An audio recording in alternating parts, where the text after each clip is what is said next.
muchísimas gracias a todos ustedes por la presencia en este día y también agradecer de paso la hospitalidad de esta casa del Club Uruguay. Incluso creo que está con nosotros Jorge Úcar, su actual presidente. Bueno, simplemente en nombre de Ediciones de la Banda Oriental, que como verán ahí estamos cumpliendo 50 años.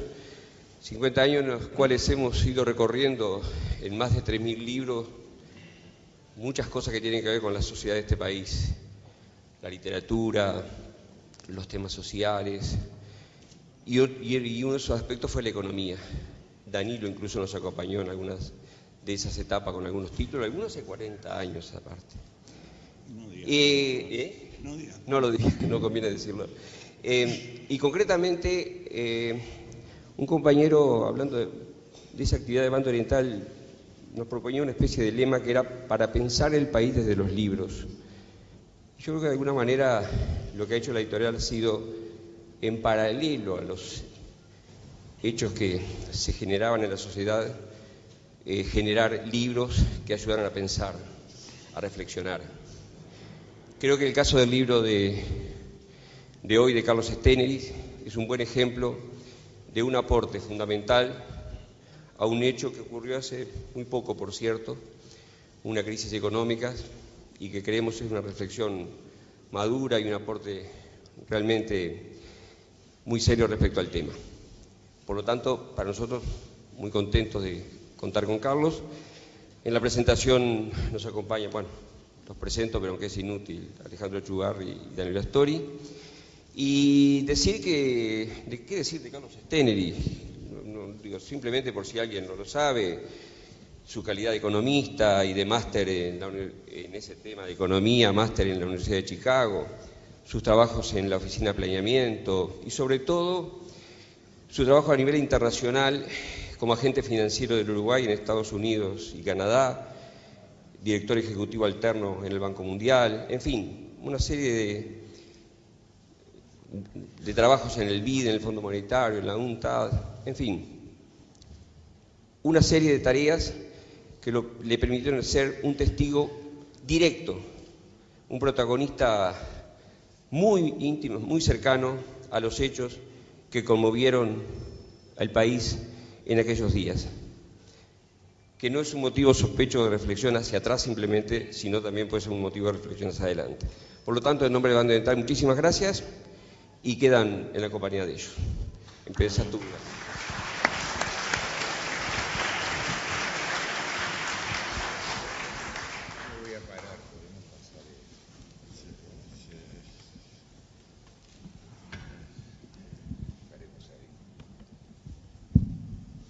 Bueno, yo no soy muy formal,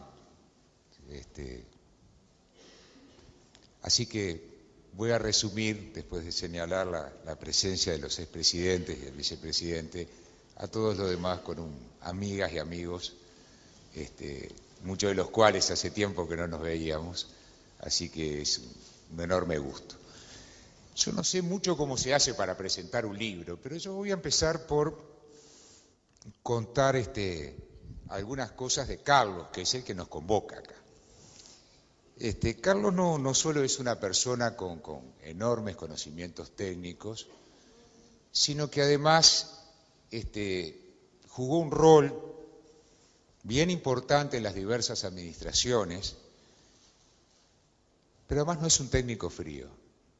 En esa trinchera, porque era eso, una trinchera en Washington, donde después de un periodo muy aciago, desde comienzos hasta el invierno del año 2002, ahí se constituyó una trinchera donde estaba Davrier, donde estaba Lito Alfi, que anda por allá, donde estaba Hugo Fernández Feingold, un hombre que incluso había hecho parte de su educación en Estados Unidos, y estaba Carlitos.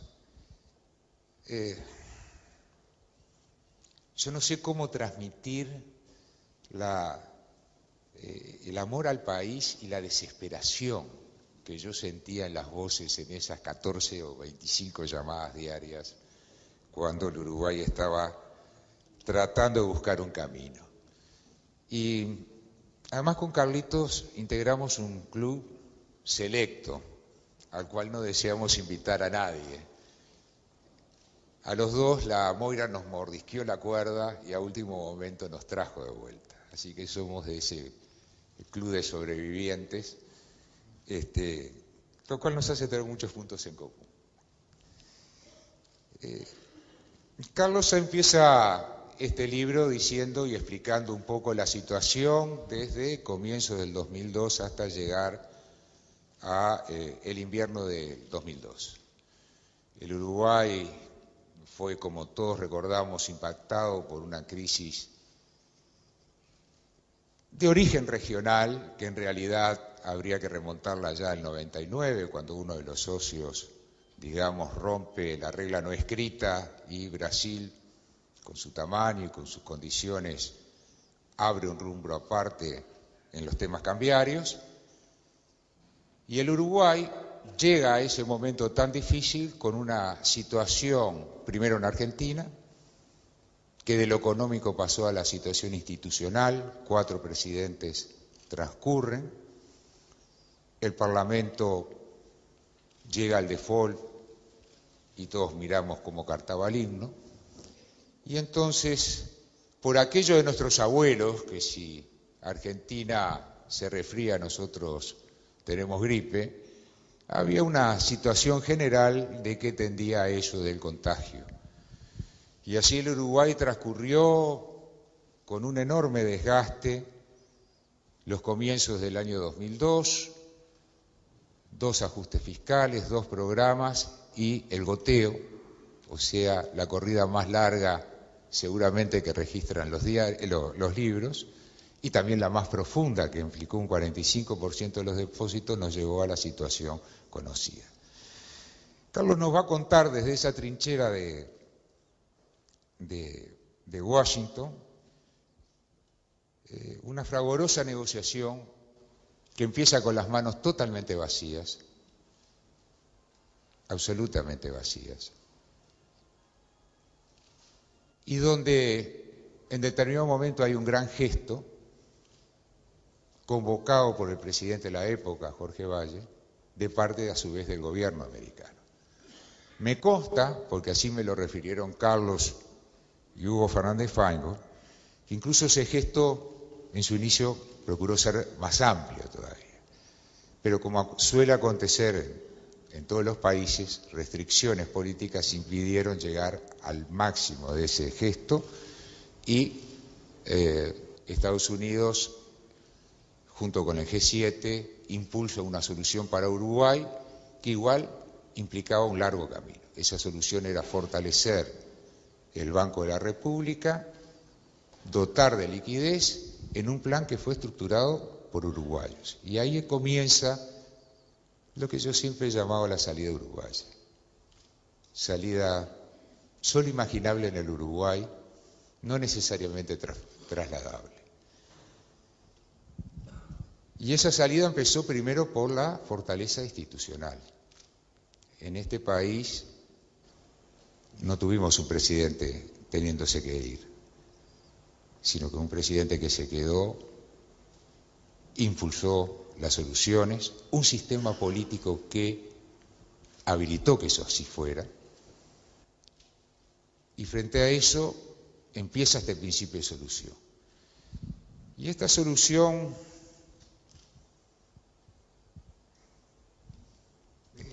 el hermano del Neco Costa hizo una exposición de fotos de lo que era Montevideo en aquel agosto del 2002.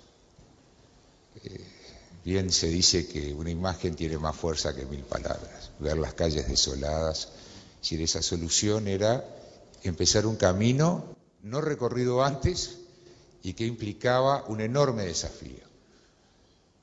Recuperar la confianza, la estabilidad política, evitar la hiperinflación y su repercusión en el tipo de cambio,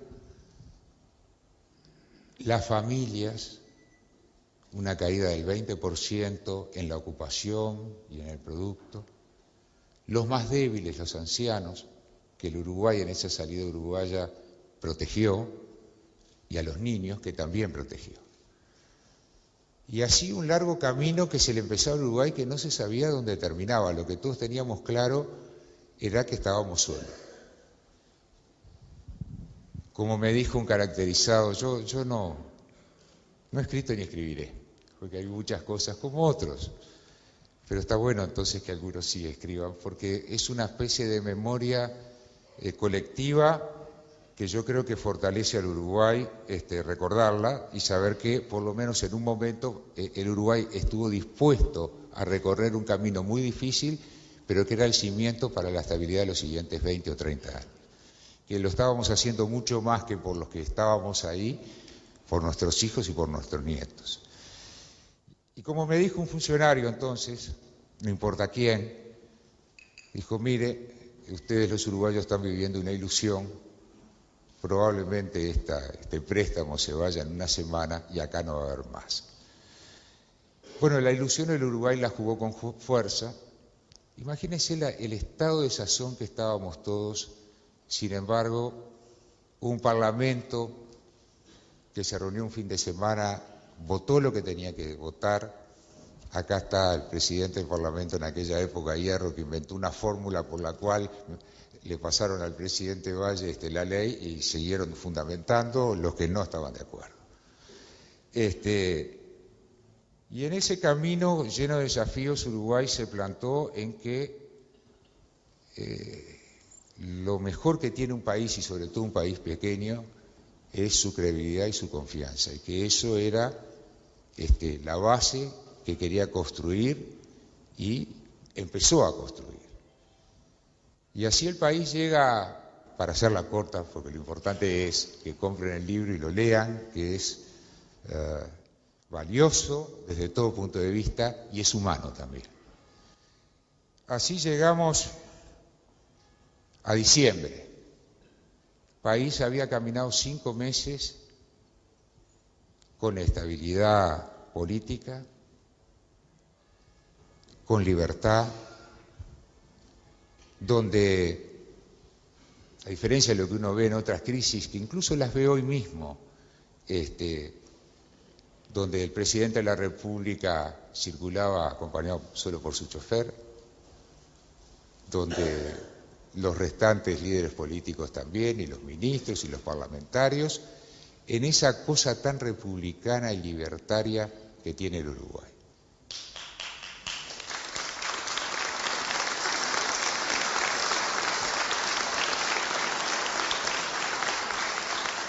Y yo creo que en eso, en administrar los disensos, en buscar los consensos y hacerlo de esa manera republicana, llana y libertaria, mucho antes que en las cifras, que se construyó una salida, porque al final, como estamos viendo en la crisis hoy europea, la base de todo es la confianza. Y no puede haber confianza en una sociedad enfrentada, en una sociedad que no busque los diálogos y en un país que no mantenga su institucionalidad. Y así las cosas llegamos a diciembre, donde si bien Uruguay había logrado caminar, había ido cumpliendo sus obligaciones, no se sabe cómo, llegamos a diciembre donde el Uruguay además cumplió sus metas. Porque la idea que teníamos los uruguayos era, bueno, si vamos a pedirle al resto del mundo que confíe en nosotros y nos dé los plazos para volver a crecer, porque de esto no se sale si no se crece. No hay forma que un país que debe 100 puntos de su producto prospere, pero como lo sabemos desde el derecho romano, ¿verdad? Uno puede quebrar o puede llegar por causas inculpables a una situación de iliquidez y pedirle plazos a sus acreedores, para lo cual lo primero que tiene que hacer es creer en uno. Y lo segundo que tiene que hacer es demostrar que por lo menos está en condiciones de producir y a su vez de controlar, ser austero con sus gastos, de tal manera de mostrarles un panorama. Y así las cosas, el Uruguay, que había ido llegando incluso a cumplir la meta, ahí está Gurméndez que lo llamaba para hacer algunas magias, y por ahí está el negro Sanguinetti, que creo que hasta paró un petrolero para poder llegar al número. Como bien señala Carlitos, en Washington no había un buen ambiente. No estaban convencidos.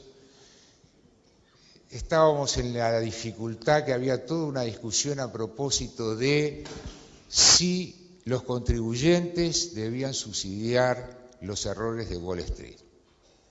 Hubiera sido bueno que eso lo hubieran aplicado ahora en el 2008. Pero claro, un país pequeño, que no tenía riesgo de epidemia, de contagiar a su vez, parecía un buen showcase. Y ahí empezamos, con la ayuda absolutamente de todo el mundo, con un equipo espléndido de negociadores, otra vez a remontar la cosa.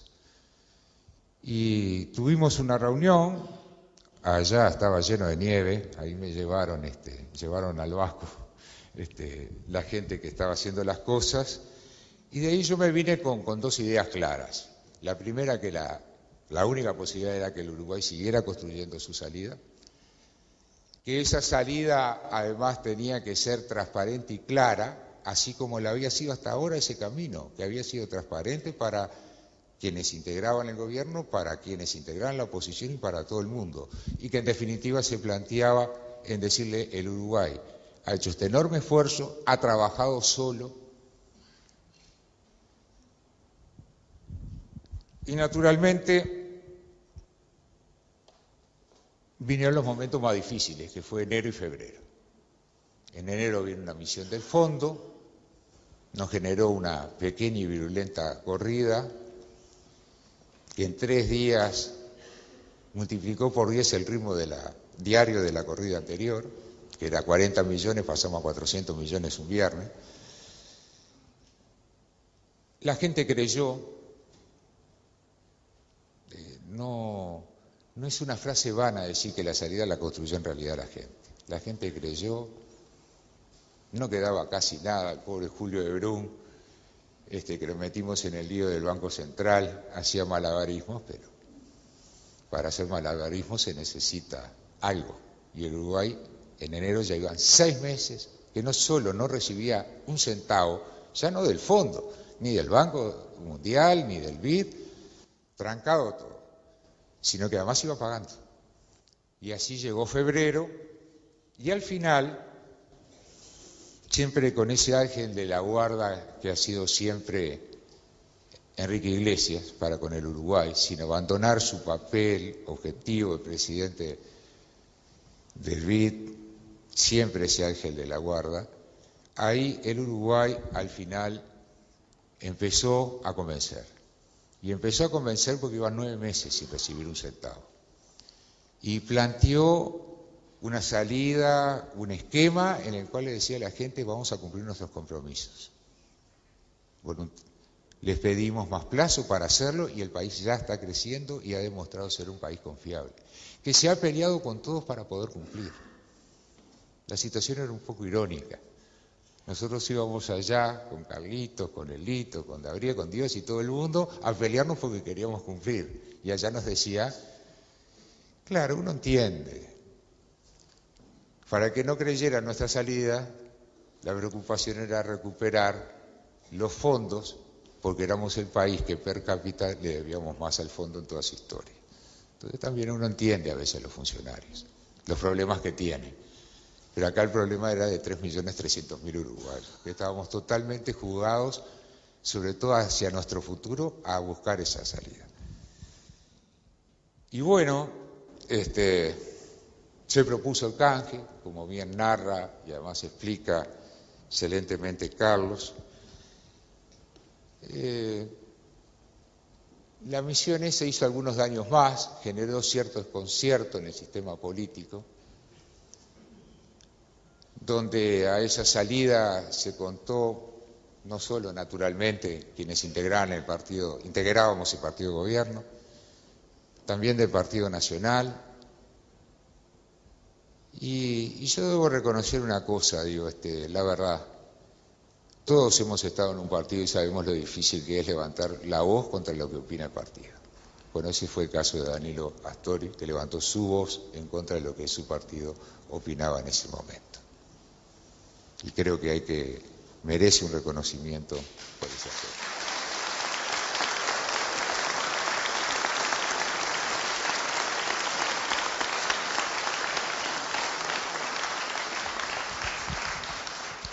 Y líos hubo de todo. Algunas cosas que uno las mira en retrospectiva y dice, son de esas señales tan difíciles de llevar adelante, como que el advisor, el asesor europeo, se bajara el viernes antes de llamar al canje, porque sus abogados así se lo recomendaron. O que el día antes que se terminaba el canje, un caracterizado hombre de finanzas llamara y dijera: mis bondholders quieren más interés. Por supuesto que la respuesta fue: miren, no va a haber más interés, no va a haber prórroga y tampoco va a haber un nuevo llamado. Así que confío que usted los convence. Son momentos complicados, pero más complicados fue los que tuvieron que pasar todos los uruguayos. Ese agosto, acá lo miro a Luis, que siempre me cuidaba,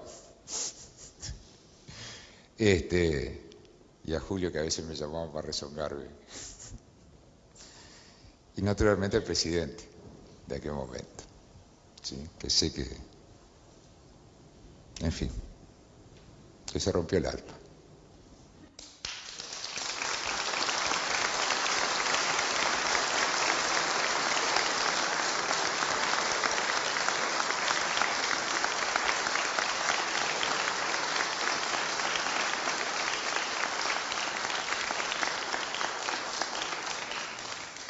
Y bueno, como lo importante es que lean el libro, ¿no, Carlito? Porque si no, no hacemos un éxito editorial. Yo no voy a decir más nada, sino decir que es un camino que los uruguayos hicimos entre todos. Que marcó un despegue muy grande. Dejamos de ser el furgón de cola D y pasamos a ser un país que el mundo nos percibió con caminos propios. Eso es un patrimonio para nuestros hijos y nuestros nietos, que todos los que estamos acá y todos los que no están acá pagamos un alto precio, un altísimo precio.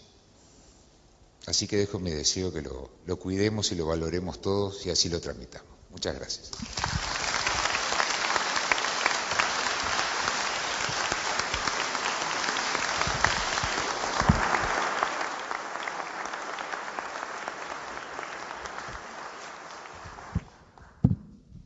Bueno, muy buenas noches a todos. Yo no puedo empezar estas palabras de otra manera que no sea agradeciéndole mucho a Carlitos que me haya invitado a participar en esta presentación de su libro, nada menos que en compañía de Alejandro Achugarri. Realmente quiero decirles que me siento un privilegiado por estar hoy aquí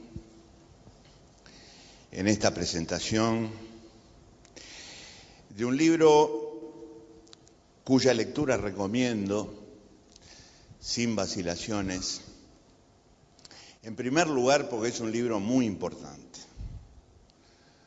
un libro de los que el Uruguay no tiene muchos. Recién Alejandro nos hablaba de la memoria colectiva. Este es un libro para que los uruguayos tengamos memoria colectiva de un proceso absolutamente fundamental de nuestra historia reciente. Ahora, no es un libro sobre el pasado, es también una lección para el futuro. Y por eso es tan importante para mí. Carlos, como lo dice, no ha pretendido escribir un manual para tratar situaciones de este tipo, manual que sería imposible de escribir, dicho sea de paso. Él prefiere el término autopsia, aunque parezca un poco fúnebre, una autopsia comparativa de situaciones que han vivido el Uruguay y otros países para sacar conclusiones al respecto. Y por eso es una lección para el futuro, y lo es para los uruguayos. A pesar de lo relativamente reciente de esta historia, una historia que ha marcado al Uruguay, y lo ha marcado no solo por lo que hizo, sino, permítanme decirlo, por lo que puede hacer en el futuro. Es un libro acerca de una potencialidad muy importante de este país. Y por eso hago énfasis en el futuro. Permanentemente Carlitos, permítanme que le diga Carlitos, hace tanto que nos conocemos, evita lo que podría ser un enfoque mecanicista del tema. Porque como él dice, con el diario del lunes todos contamos lo que pasó con una claridad total. El tema es tener en cuenta el contexto, pero además el tema, y en esto el libro es minucioso, es tener en cuenta la increíble sucesión de hechos y situaciones que se producen día a día en ese periodo y varias veces por día, como dijo Alejandro, las angustias, los disgustos, las alegrías, los progresos, las frustraciones, los retrocesos, el creer que habíamos avanzado e ir para atrás después porque a un señor se le ocurre decir que no. Es lo que el libro nos está mostrando con un detalle impresionante, porque muchos de esos hechos, de esas decisiones, de esas situaciones, se estaban tomando necesariamente, a veces, con información incompleta. Y había que tomar una decisión. Y se estaban tomando sin conocer totalmente las consecuencias que podía tomar o tener la decisión que se estaba adoptando.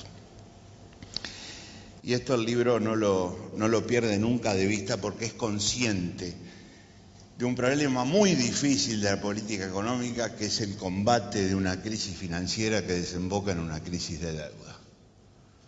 Por eso digo que sería un manual imposible de escribir, porque depende de cada realidad, de cada situación específica. Es un terreno inexplorado que se va conociendo día a día. Y el libro es muy consciente de esa situación. En el mismo sentido ha opinado Enrique Iglesias. Hace 4 años, cuando estábamos viviendo el 5º aniversario de esta experiencia, el Banco Mundial organizó un seminario con el objetivo de extraer conclusiones positivas para el país. También lección para el futuro. Y Enrique, que no podía venir porque tenía otros compromisos, me mandó una carta. Yo era ministro de Economía en ese momento. Y en esa carta, en el mismo sentido de que con el diario del lunes todos escribimos, él dice: después de la batalla somos todos generales, dice Iglesias. Y usa una expresión que a mí me gustó mucho, recordando que en situaciones de ese tipo, cuando hay que tomar decisiones muy difíciles, y esas decisiones muy difíciles no estamos seguros de si disminuyen los riesgos en una proporción importante, opera lo que él llama la tiranía de la sobrevivencia. Esto es la situación límite. Hay que seguir, hay que sobrevivir. Por lo tanto, para llegar a mañana tenemos que tomar esta decisión. Por eso es muy importante el detalle con el que Carlos nos va narrando, con pluma muy ágil, debo decir, es muy clara, esa peripecia que junto a otros compatriotas que hicieron un enorme esfuerzo cuantitativo, llevó adelante este proceso. En suma, este es un libro sobre la controversia entre un país que no huyó de sus responsabilidades. En una recordada comparecencia televisiva, el presidente Valle dice: este es un país que no huye. La controversia entre un país que no huyó de sus responsabilidades y una institucionalidad internacional con un claro desconocimiento acerca de cómo se resuelven crisis bancarias en economías dolarizadas que sufren el contagio de otras. Así de sencillo. Y la verdad es que los hechos demostraron que esa institucionalidad tenía una enorme orfandad conceptual en la materia. Y el libro es el libro de la discusión entre ese país y esa institucionalidad en sus diversas etapas. Por supuesto, el ejemplo central de la institucionalidad, porque no quiero igualar situaciones que no son igualables, se llama Fondo Monetario Internacional. Y no quiero igualar el papel que jugó el fondo con el papel que jugaron el Banco Mundial y el Banco Interamericano de Desarrollo, porque fue diferente, así de sencillo. Como fue diferente el comportamiento del gobierno de los Estados Unidos. Y especialmente del Departamento de Estado. Entonces hay que distinguir estas cosas. Y precisamente un libro como este nos ayuda a distinguir esas cosas. Porque si no, la alternativa es el relato lineal y facilongo.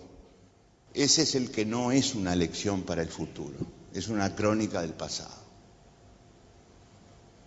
Y este libro, repito, tiene las dos cosas. Coherentemente con su planteo, ya Alejandro también adelantaba alguna cosa, Carlos parte de una caracterización del contexto internacional y nacional en el cual se desarrollarían los acontecimientos que comento. Desde el punto de vista internacional, el surgimiento con mucha fuerza de nuevos movimientos autónomos de capital, que incluso a nosotros nos costaba mucho entender, porque no existían antes. La crisis del tequila, la crisis del sureste asiático, la crisis rusa, sus impactos en los dos grandes vecinos y su contagio en Uruguay. Y en el Uruguay también dificultades de contexto, vulnerabilidades en los campos fiscal y financiero, vulnerabilidades preexistentes que veníamos arrastrando, fragilidad en los mecanismos de regulación y supervisión, que también teníamos, una exposición tremenda al riesgo argentino. Los depósitos de argentinos triplicaban las reservas del Banco Central del Uruguay, solo los depósitos de los argentinos. Triplicaban las reservas internacionales del Banco Central. Y un descalce fenomenal, disculpen la palabra técnica, descalce, desbalance, desequilibrio en el banco hipotecario, que se fondeaba con dólares a corto plazo y prestaba a largo plazo en unidades reajustables, o sea, ir a la quiebra con los ojos bien abiertos. Ese era el contexto que teníamos en el Uruguay. Y en ese contexto encaramos las dos grandes partes de este libro, que refieren respectivamente y por su orden cronológico a la crisis bancaria y a la crisis de la deuda. En el primer caso, la crisis financiera, por encima de las innumerables idas y venidas y esa sucesión de hechos de avances, de retrocesos que mencionábamos hoy, se plantea una gran discusión central entre un país que propone reforzar su liquidez para parar la corrida bancaria, que era lo primero que había que hacer, pero luego ir hacia un nuevo gerenciamiento que sustituyera el fracasado con el cierre de instituciones insolventes. Esa era la propuesta de Uruguay. Y una institucionalidad internacional que nos propone una salida, comillas, a la Argentina, con corralito, que es lo mismo que decir quiebra sistémica y ruptura de la cadena de pagos, porque esa era la salida a la Argentina. Y el Fondo Monetario presionando por el segundo camino, y presionando consciente o inconscientemente, con voluntad o sin ella, con armas que, la verdad, nos hicieron mucho daño, porque nos obligaron a publicar diariamente la evolución de las reservas del Banco Central. Y eso para un país que se está desangrando es terrible. Todos los días teníamos que publicar cómo evolucionaban las reservas del banco. Esa fue la discusión. Y Uruguay logró, como decía Alejandro, imponer su camino. Y con el apoyo de aquel trabajo de fin de semana del Parlamento, se aprobó una reprogramación de depósitos a plazo de la banca pública, y con el apoyo de un señor al que nunca terminaremos de agradecerle, que se llama John Taylor, subsecretario del Departamento de Estado, y personifico en él, aunque seguramente hubo otras personas que trabajaron en el mismo sentido, hizo lo que había que hacer para que Uruguay dispusiera de la liquidez necesaria para parar la corrida. Por supuesto que el gobierno de Estados Unidos jugó su papel. John Taylor era un hombre del gobierno de Estados Unidos, dicho sea de paso, nos acompañó en el seminario que yo recordaba recién, y aseguró la inyección necesaria que nos permitió seguir el camino que proponía Uruguay. Y también en la crisis de la deuda se siguió el camino que propuso Uruguay. Aquí la controversia era otra, con una deuda bruta equivalente al 100% del producto. Uruguay tenía que proponer un camino que no solo encarara la imposibilidad de hacer frente a sus compromisos, sino que preservara su historia y su identidad de deudor confiable, de deudor serio. Y por lo tanto, el camino que propuso el país era sencillamente el de plantearle a sus acreedores la necesidad de hacer una consulta al mercado que culminara en un canje voluntario de esos compromisos, sin alterar obligaciones, simplemente alargando plazos. Carlos utiliza el término agresividad benigna. Es un término adecuado para caracterizar este camino. Enfrente el otro, cesación unilateral de pagos, proponían los expertos del Fondo Monetario Internacional. Cesación unilateral de pagos y convocatoria a los acreedores para negociar quitas supervisados por el Fondo Monetario Internacional. Y con, para variar, mecanismos de presión otra vez, porque demoraban desprofeso la revisión de los programas del Uruguay, con lo cual frenaban los desembolsos del Banco Mundial y el Banco Interamericano de Desarrollo. Como ustedes saben, estas dos organizaciones multilaterales desembolsan siempre que cuenten con el aval del Fondo Monetario.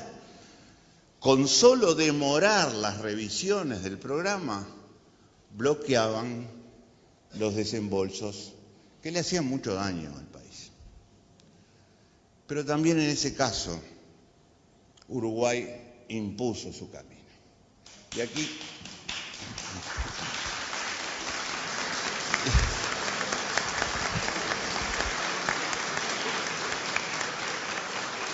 Y aquí permítanme que haga una referencia técnica adicional, pero que fue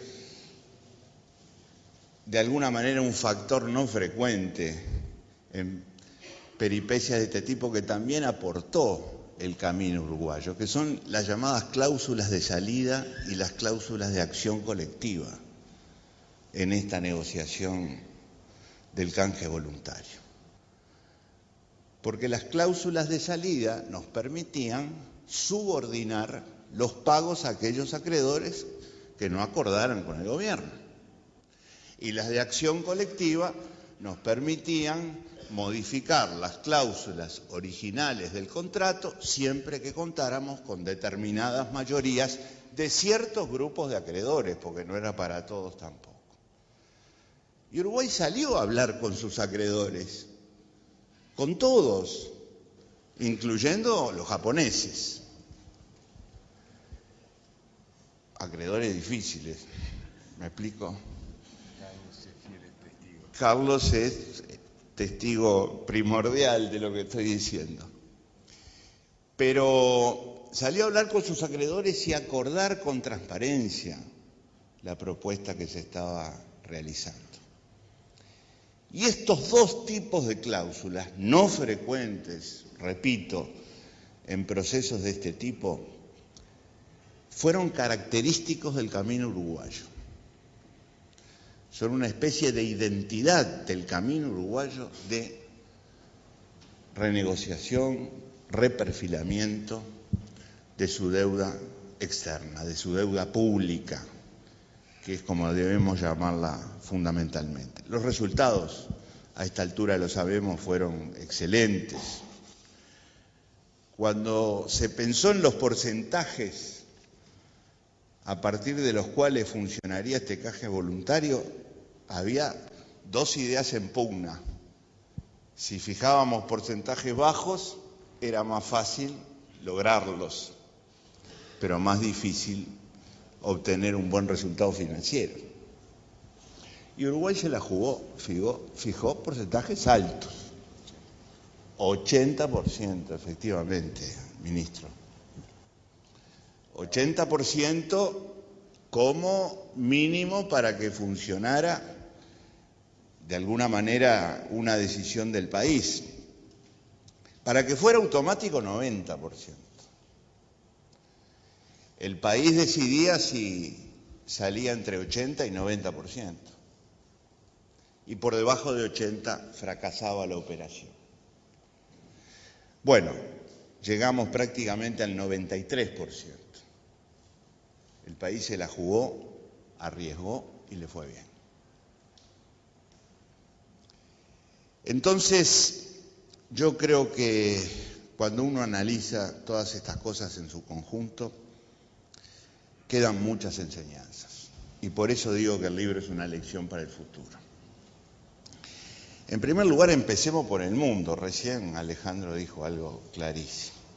Aquella orfandad conceptual a la que nos referimos hace 8 o 9 años sigue absolutamente vigente. Y yo digo que incrementada y potenciada, porque entonces no sabían lo que hacer. Hoy creo que no saben lo que está pasando. Y en esas manos estamos, allá en el norte. No hay conciencia, creo yo, de lo que está pasando. Y hay una gran venta de ilusiones para deudores que jamás podrán pagar y acreedores que jamás podrán cobrar. Pero esa es una enseñanza de este pasado, acerca de un futuro que ya es presente. La segunda es que Uruguay no huyó de los problemas, los enfrentó. los enfrentó y entre opciones de hierro no eligió la más fácil. Al contrario, eligió los caminos más difíciles, pero también los más coherentes con su historia y con su potencialidad de futuro. Porque si hoy el Uruguay está obteniendo buenos resultados económicos, en gran parte se debe al camino que se siguió cuando ocurrieron estas cosas.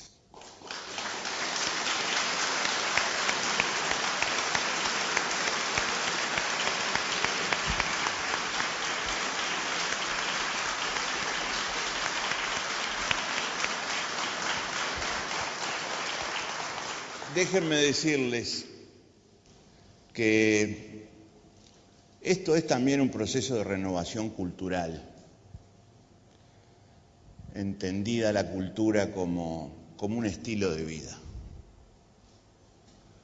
la cultura como aquel factor que acerca a los seres humanos integrantes de una sociedad, impidiendo que sean átomos aislados. Esto es también cultura, porque esta experiencia hizo cultura, alimentó la cultura en ese sentido amplio en el país. En primer lugar, para enseñarlos que el sistema financiero no es una maldad en sí mismo. Por lo general, y hoy lo decía el presidente del Banco Central en una charla que le escuché en la mañana, el sistema financiero, cuando es un sistema sano, es absolutamente imprescindible para un funcionamiento correcto de la economía. Por lo general, cuando algo marcha mal, tendemos a echarle la culpa a la intermediación financiera. Por eso ya entra el sistema financiero con un gol en contra. Pero eso es cuando funciona mal. Cuando funciona sanamente es imprescindible. Y para que un sistema financiero funcione sanamente, hay que pagar las deudas. Porque si no se pagan las deudas, los depositantes no cobran y los bancos no prestan. Y ahí se pudre todo ese sistema. Y por supuesto, esta experiencia nos deja para nosotros la enseñanza de cómo tiene que funcionar un sistema financiero sano, que en particular también nos lleva a la conclusión de que esta renovación cultural de la que hablábamos recién va de la mano con una modernización institucional. Y nos tiene que demostrar sólidamente cómo esa renovación, modernización, especialización institucional tiene que empezar por allí. Y por eso hoy el Uruguay puede decir que tiene una nueva Carta Orgánica del Banco Central, tiene nueva legislación sobre valores, tiene una oficina profesional de administración y gestión de su deuda pública que, creo yo, ha conseguido buenos resultados para el país. Hay que acordarse siempre de agradecer a quienes nos han ayudado a desarrollar este proceso. Allí, en primer lugar, hay personas, instituciones. Yo mencioné algunas. Mencioné a John Taylor, a Enrique Iglesias, a William McDonald, a Terry Chequi, al Banco Interamericano de Desarrollo, al Banco Mundial y, por supuesto, también al Fondo Monetario Internacional. Por más que tuvimos que lidiar con él y dedicar muchas horas a ese debate. Y nuestro gran reconocimiento a quienes tomaron las decisiones que había que tomar, desde el presidente Valle, sus ministros y su cuerpo de asesores y técnicos, entre los que se contaba Carlos, por supuesto, que fueron los que llevaron a la práctica lo que había que llevar, sin olvidar a todos aquellos compatriotas anónimos que son los que preparan los antecedentes de una decisión para que quienes deciden puedan tomarla y luego hacen posible la ejecución de la decisión, porque ellos también son absolutamente fundamentales. Como les dije al principio, yo hoy tengo el privilegio de estar aquí sentado con dos protagonistas centrales de aquel proceso. Cuando se refiere a Alejandro, Carlos utiliza una figura, firmeza enguantada en seda, es lo que utiliza para caracterizar el trabajo de Alejandro. Yo digo que eso es muy elegante, Carlos, pero yo creo que además Alejandro fue de una paciencia increíble, habló con todo el mundo, no fijaba finalizaciones de sus reuniones, se quedaba cualquier cantidad de horas en el ministerio conversando, escuchando, argumentando. Así que firmeza enguantada en seda, pero paciencia, tolerancia, enormes, que fueron fundamentales para salir de esta situación.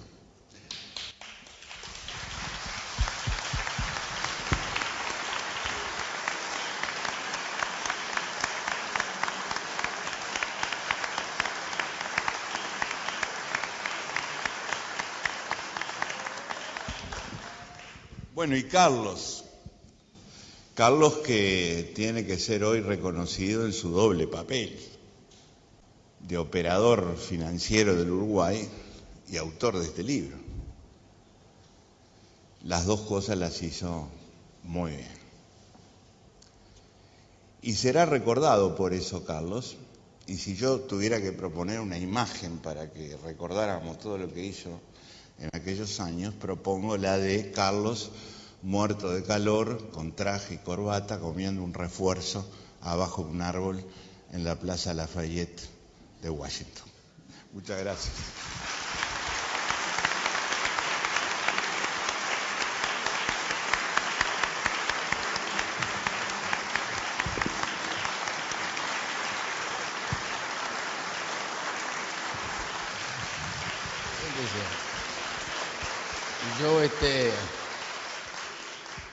Yo no estoy en el programa, pero tengo una obligación moral. Esta es una reunión que yo diría es histórica. Hemos escuchado dos discursos muy importantes y muy profundos. Alejandro, como siempre, poniendo la cosa emotiva, que es la que nos describe cómo fueron las cosas, lo que pasamos, cómo salimos. Cuando le preguntaba yo si los japoneses habían contestado, después de la historia que conocimos de lo que nos había pasado con los que habían llegado antes que nosotros al Japón. O sea que fueron momentos muy difíciles y Alejandro los relató con gran corazón, con gran claridad. Y el señor vicepresidente nos dio una clase brillante, como siempre nos acostumbra a dar, en su condición de economista y de conocedor de todo esto. Pero yo tengo una obligación moral de decir alguna cosa, porque yo nunca he hablado sobre este tema y menos lo he hecho ante ciudadanos como los que están acá presentes. Un día me llamó Steneri, hace como 2 años, y me invitó a desayunar en el Victoria Plaza, en el Radisson ahora se llama, yo soy un poco antiguo, ¿vio? Y allá me llevó al piso no sé cuánto y me contó de lo que estaba escribiendo. Y me alcanzó el texto para que yo lo leyera. Yo lo leí, lo llamé y le dije, mire, tiene un solo error y le pido que lo corrija. En la página 30 decía que yo hablaba perfectamente el alemán y le dije, sáquelo de perfecto porque es mentira. Lo demás debo decirle que el libro es fantástico, pero que lo que sufrí leyéndolo, por suerte sabía que el final era feliz, porque fue terrible.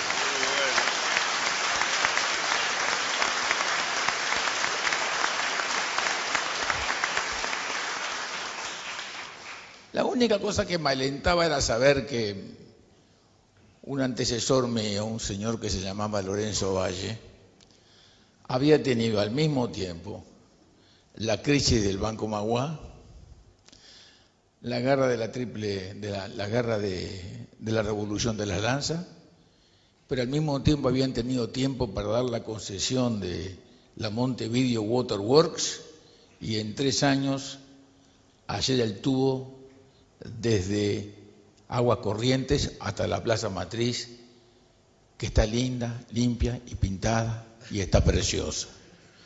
Y por tanto dije, bueno, si el Uruguay pasó esa instancia, vamos a poder pasar esta. Yo creo que de todo lo que se ha dicho acá, lo más importante, de todas las cosas lindas que he escuchado, lo más importante es recoger ese hecho real y central. Nuestra sociedad tiene la capacidad de enfrentar la adversidad quizá como ninguna. Lo ha demostrado, no en esta instancia, lo ha demostrado a lo largo de toda su vida. Yo antes que ninguna otra quiero decir que conté además con la absoluta solidaridad del Partido Colorado, encabezado por el doctor Sanguinetti.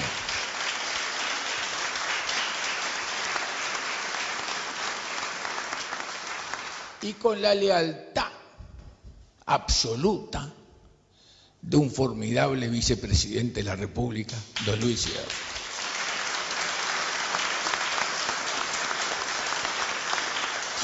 Quiero decir que el gobierno contó con la colaboración de gente extraordinaria. Yo solo sé lo que sufrió Bención.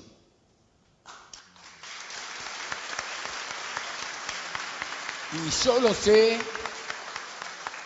lo que sufrieron los directores del Banco Central, buscando de una y otra forma darles garantías suficientes a los bancos que sentían que se iban por ojo, pese a que en el mes de abril las calificadoras de riesgo le habían mejorado la categoría a los bancos que sabían que ya estaban fundidos. O sea, que esos 2 ciudadanos que quedaron por el camino y que fueron sustituidos por otros ciudadanos cumplieron una tarea de un coraje, de una honorabilidad y de una integridad para defender los supremos intereses de la República, que se lo tengo que agradecer a todos eternamente, porque fueron grandes ciudadanos. Algunos de ellos han recibido ataques reiterados por la gente que por querer más dinero del que se puede pretender de lo que tiene, sacaron el dinero a los países, lo pusieron en las Islas Caimán y pretenden que el Uruguay se los devuelva. Y eso sí que es inmoral. Lo dije entonces y lo repito de nuevo.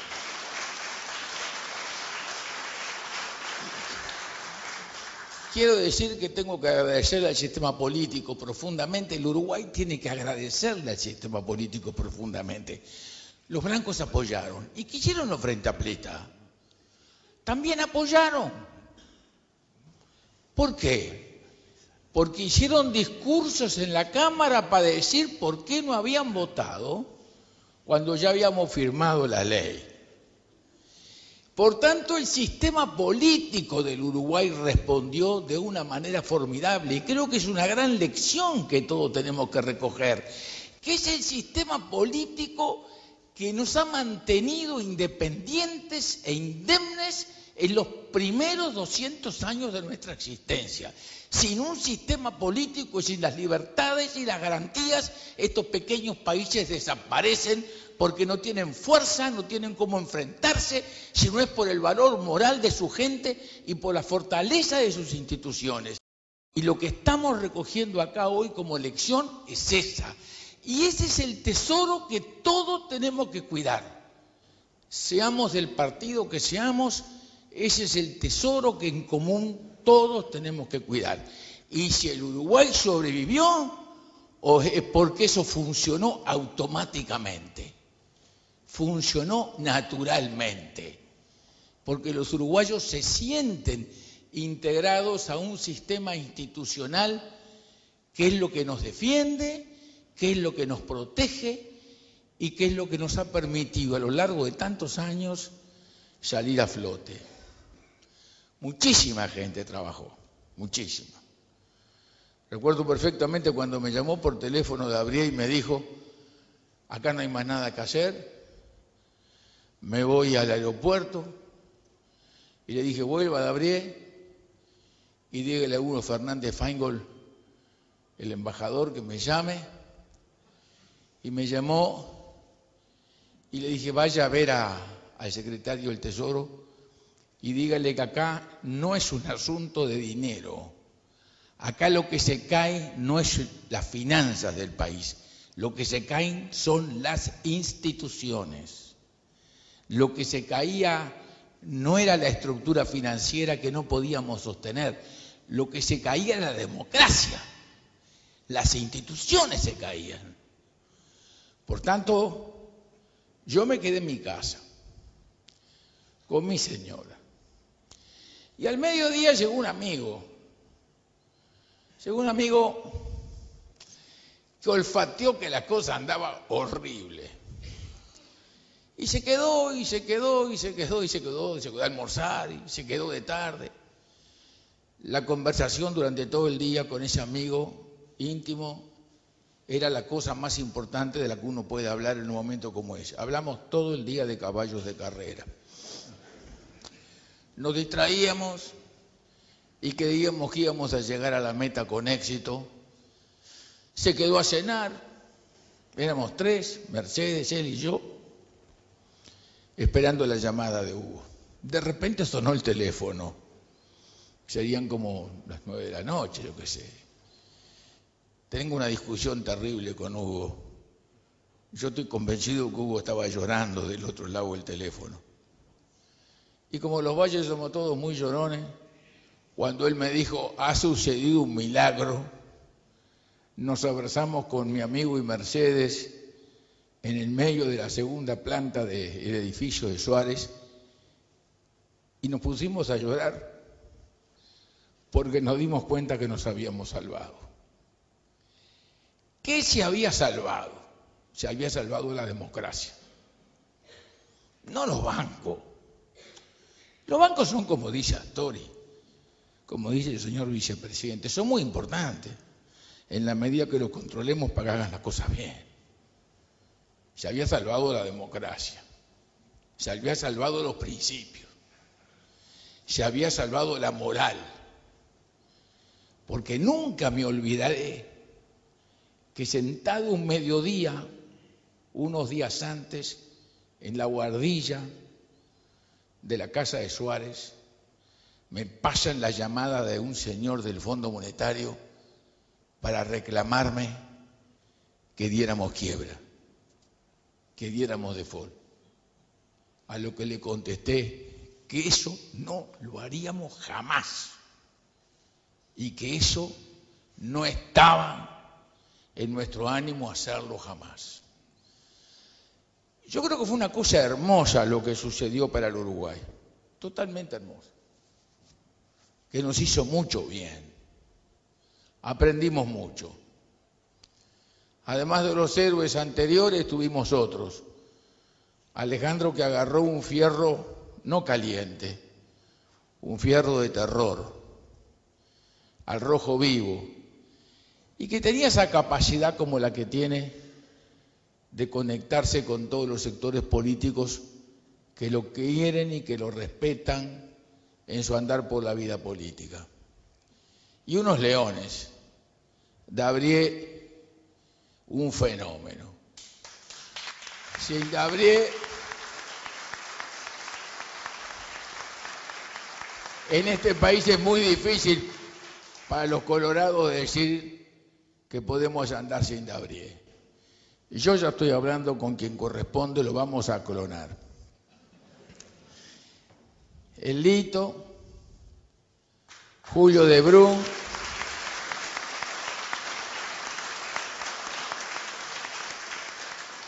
y una palabra muy especial para Stennedy.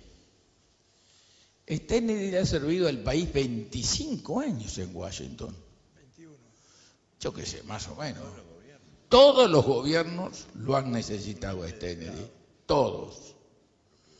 2 gobiernos colorados, un gobierno blanco, un gobierno del Frente Amplio. Stennedy ha colaborado con el ministro entonces, el hoy vicepresidente de la República, el economista Astori, en el manejo de la deuda externa. Stennedy ha sido uno de esos ciudadanos, como lo es Davrier, que son servidores públicos y que han dedicado su vida y lo mejor de su intelecto y de su calidad al servicio de la cosa pública. Y eso nutre la sangre más viva de un país. Yo los veo acá. Lo veo a mi tocayo y pariente Jorge Talche, con quien le ganamos al gordito Benamú un reclamo de 125 millones de dólares del banco que tenía, y se lo ganamos a buena ley con Operti, que lo respaldó siempre en el desde el Ministerio de Relaciones. O sea, esas cosas que nadie conoce. Lo que fue, como dijo Astori, Bill McDonough y Chequi, que me organizaron en la Reserva Federal una reunión con todos los banqueros, que no tenían ninguna necesidad de preguntarme qué era lo que pasaba en el Uruguay, lo sabía mucho mejor que yo. Eran para semblantearme y para ver si realmente queríamos cumplir. Si era verdad, nada más. Porque lo digo con toda claridad, Alejandro, la cosa es tan antigua como que lo que vale es la palabra empeñada. Sigue siendo más fuerte que el papel la palabra empeñada. La moral puesta arriba de la mesa para defender los principios. Y por tanto, yo creo que fue una cosa, al final, todos somos sobrevivientes. Yo después de todo este lío solamente tengo un estén, uno solo, imagínense, vengo de rienda en vuelta con 84 años prácticamente. Los demás se ve que la crisis les hizo un bien bárbaro, mire qué bien están todos sanos, todos contentos, y el Uruguay salió triunfante, y fue una lección formidable. Y este libro, que el vicepresidente lo describió con tanta precisión, es un libro realmente estupendo, porque cuenta las cosas como realmente fueron. Inclusive cuenta aquellas cosas que yo ni me acordaba que usted me dijo cuando yo le ofrecí un café o usted me vino a acompañar y usted creyó que yo estaba medio rimbambito. Recuerda que usted me lo dijo. Usted sabe que estaba afuera, era el día de verano ese en que nos habíamos quedado con la plata de los bancos hacía mucho tiempo para pagar cuando no podíamos recibir, porque el fondo, como usted decía, nos corría los plazos. Y yo estaba, era un verano, Mercedes había hecho unos sándwiches, estábamos todos en el verano. Yo estaba afuera, sentado, solo, tomando un café, y Stennedy se me sienta al lado. Entonces me empieza a hablar de lo que estaba pasando. Y yo le digo, mire, Stennedy, no se preocupe, las cosas de los números se arreglan. Lo que nos va a salvar son los finlandeses. Stennedy que no tenían la más mínima idea de lo que yo estaba hablando, porque era un asunto que ya se estaba manejando, reservado, y que había venido un enviado de los finlandeses de la Argentina para implementar la cosa. Me dice, sí, presidente, sí. Entonces me cuenta en el desayuno del radio, yo fui para adentro y no le dije nada a nadie lo que usted me había dicho.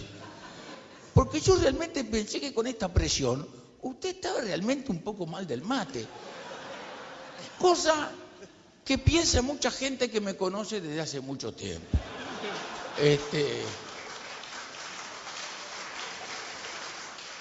Ahora no podemos reír. Ahora no podemos reír. Fue una hermosa experiencia para un país, para un gran país, que tiene un capital humano formidable. Y que la comentamos en un momento trágico para el mundo, porque lo que dijo el señor vicepresidente es clarísimo. La situación de Europa, de falta de decisión adecuada, rápida y oportuna, es tremenda. Y bueno, hoy el señor Roubini volvió a hablar. Van a temblar mañana todas las bolsas. O sea que realmente, en un momento dado, conversamos cuando empezó la crisis y alguien de nosotros, creo que fue Julio de Bruno, no sé si habrá sido Lito o de Abrie, dijo, le podríamos mandar un equipo suplente para ver si le podemos ayudar a arreglar las cosas. Pero fue una idea que expresó que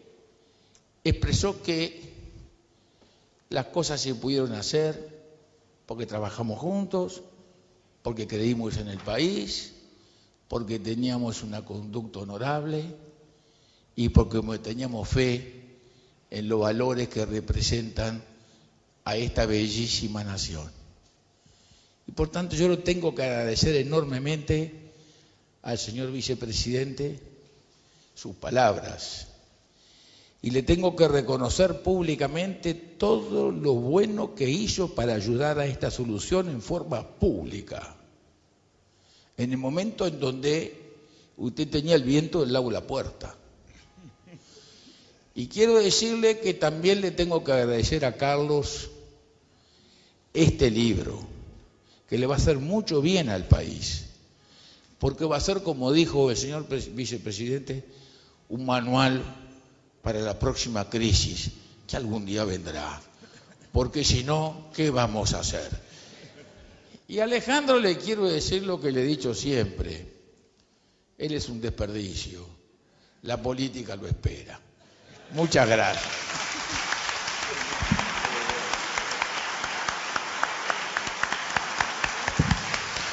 ¿Vas a hablar con este? ¿Hablas con este?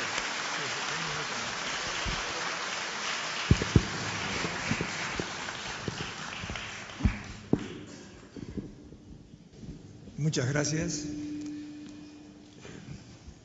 Simplemente agradecerles a todos que me hayan acompañado. Solo una reflexión. Para un servidor público, como dijo el presidente Valle, es un honor trabajar para el país en momentos como los que vivimos hace 10 años atrás. Yo siempre fui un creyente de la función pública, tan denostada, pero sin ninguna duda la función pública es la única que puede actuar en situaciones de crisis extrema. Por lo tanto, a todos mis colegas que participamos en aquellos años trabajando en este tema, el reconocimiento y también la reflexión de que nos tenemos que sentir orgullosos, en el buen sentido de la palabra, sin soberbia, pero orgullosos de haber podido aportar para el bien del país. Segundo lugar, es la importancia del sector político. Ya fue comentado por quienes me precedieron, pero sin ninguna duda, aquellos que están en la trinchera, con el ruido de las balas, sin saber exactamente cuáles son los rumbos, la importancia de saber que hay una retaguardia, que es el sistema político, que está apoyando lo que se está haciendo. Y a su vez, cuando uno observa a la sociedad expresada a través del sistema político, la ansiedad que muestra de resultados, la responsabilidad de quienes estamos o están en la trinchera se hace más patente. Por último, también se dijo, Uruguay buscó un camino propio, camino que estuvo centrado solamente en una idea fuerza, el respeto de los contratos y la preservación de las instituciones. En nosotros nunca hubo modelos, nunca pensamos la alternativa A o la alternativa B que está de moda en la academia. Simplemente el faro que guió lo que se actuó en aquel momento fueron esos dos elementos: preservar el imperio de la ley y preservar la institucionalidad del país, que había sido fruto del esfuerzo de generaciones que nos habían precedido. Y por último, el libro, mejor dicho, lo que se hizo en aquel momento muestra la complejidad de actuar en momentos de crisis, la imposibilidad de aplicar recetas que igualen realidades. Cada realidad tiene su estrategia específica y es lo que hoy estamos viendo en el resto del mundo. Se habla de que Uruguay es un ejemplo para aplicarse en algunos países de Europa. Yo entiendo que no es adecuado, simplemente lo que corresponde tomar de la experiencia de Uruguay es que es necesario liderazgo político, actuar rápidamente, sin que tiemble la mano, y que cada país busque su camino específico de salida. Muchas gracias.